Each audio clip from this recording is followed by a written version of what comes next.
right, ladies and gentlemen, what an honor.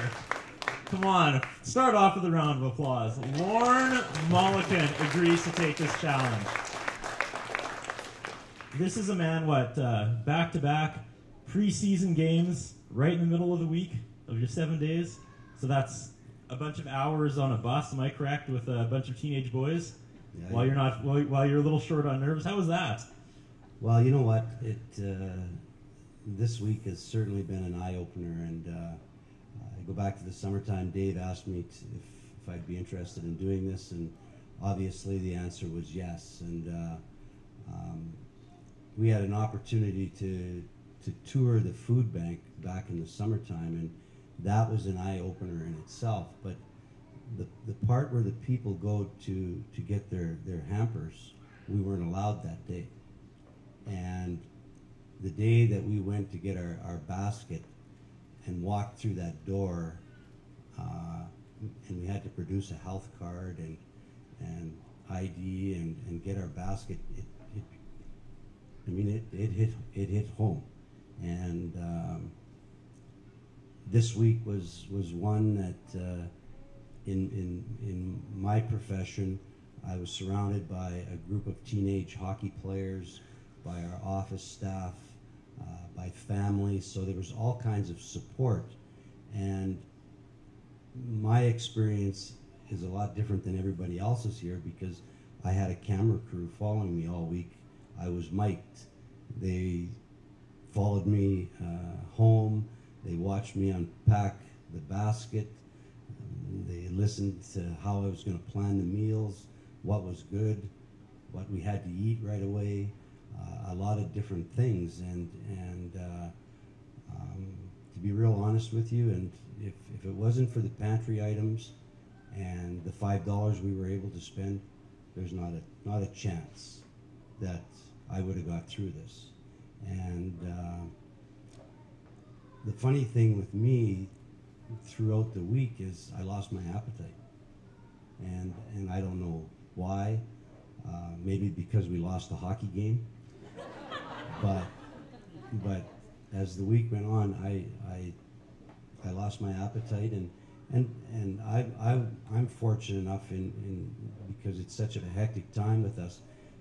I mean, between doing the documentary and dealing with media, dealing with practices, dealing with office staff,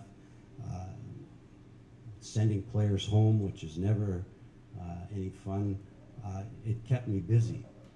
On Sunday, day 4, I guess it would have been, I hit rock bottom, and I just felt worthless, and it's a good thing that my granddaughter came around that day later that night, or else, but it was, you realize what it's all about.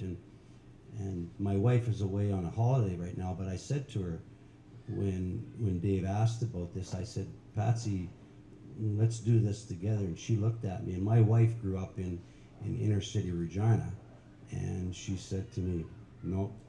She said, I did that for the first 18 years of my life. So I've witnessed it.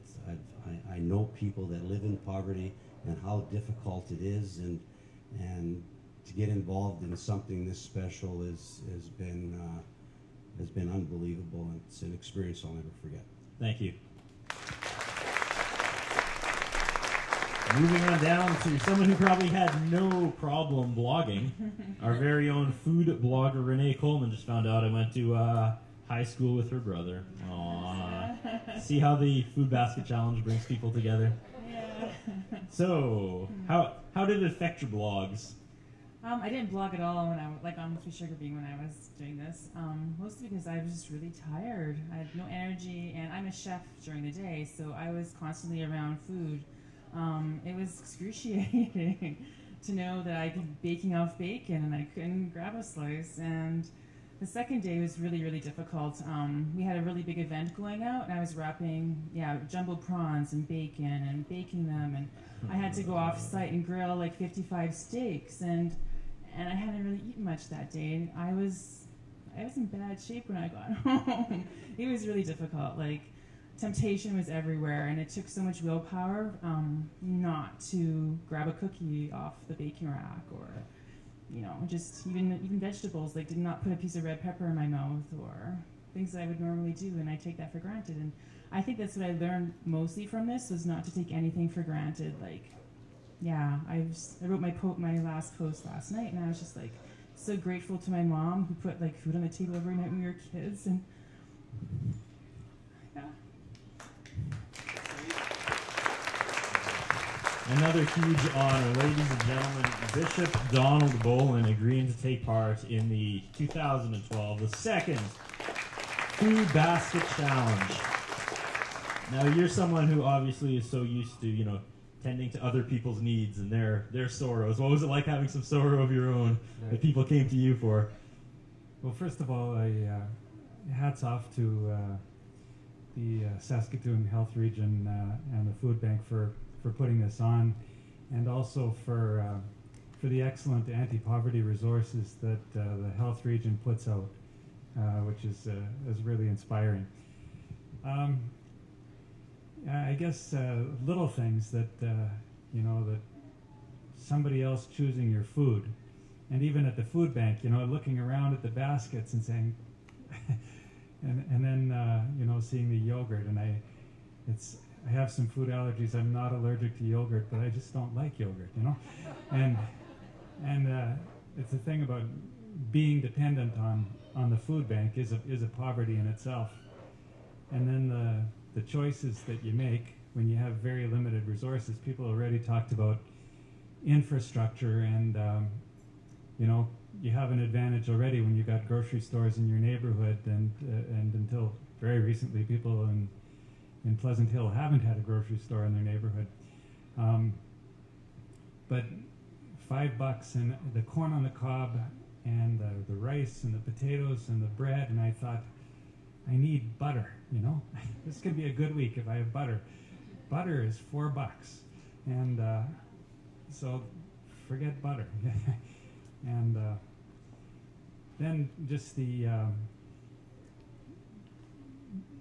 you have a few staples and you go with them. So I bought peanut butter and margarine and a lot of bread in that food basket. And I like toast and peanut butter, but I've had it maybe for 13 meals, and and people who are poor have fairly limited range of diet, and then you end up eating things that you're hungry, so you eat things, but they're not terribly healthy or not balanced. And my sleeping pattern was all off. I kept. I don't think I slept more than 3 hours consecutive during the week, and I wasn't uncomfortable, but it was off. And the other thing, Ziba mentioned Ramadan. Well, I kind of got into a mode where I was in a Lenten mode. I mean, this was like Lent, and I was fasting. I wasn't going without food, but not eating a full meal, not eating normally. And you do that for a little while, and you do it as a spiritual discipline, and then it's done, and you rejoice, and you have a feast. And but that's a big difference between doing the food basket challenge and really being in a situation of poverty. So good experience, great initiative, and once again, thanks to all the organizers, and I hope good things come from this. Thank you very much. Sorry, Jerry, you don't get to talk again. Any final thoughts while you have it? Any final thoughts from Jared? Awesome. When my mother asked me, I told her, I was like, I'm going to do this food bank challenge, and so she dropped me off, and then she picked me up once I was done, and she looked at it, and she started to cry, and I was like, what are you crying about? And she's like, people have to live off of that? And I was like, yeah, and more often than not, it's usually 2 weeks. And mom's always been concerned, even after I've moved out, have you been eating, Jared? What did you have for supper? And even when I was living at home, she would see the exact same way. And I'm sure all of you mothers out there can totally you're probably like that too. And so I just started thinking about my little brother and sister, and I was just like, I don't remember going to school hungry, and I know they haven't had to, but I know there's a lot of kids in this city who do, and how weak I was mentally this week to go to school and try to learn something and then try to recall it and keep it in your head. That is difficult. That is very difficult. That is difficult on a good day, and to ask kids to go to school and pull themselves out of poverty. We always tell them that education is your way to go through education. But if they're doing it and they can't even get through the day, there's something wrong here. We live in a country right now where children are the fastest growing people in poverty, and that's very, very alarming. Our food banks are run by volunteer organizations, staffed by volunteers, and more often than not, the goods that are given by the good hearts of people. They are donations, and we have a food bank that's run very, very well without any government support. This is all community driven, so I think we need to keep that in mind.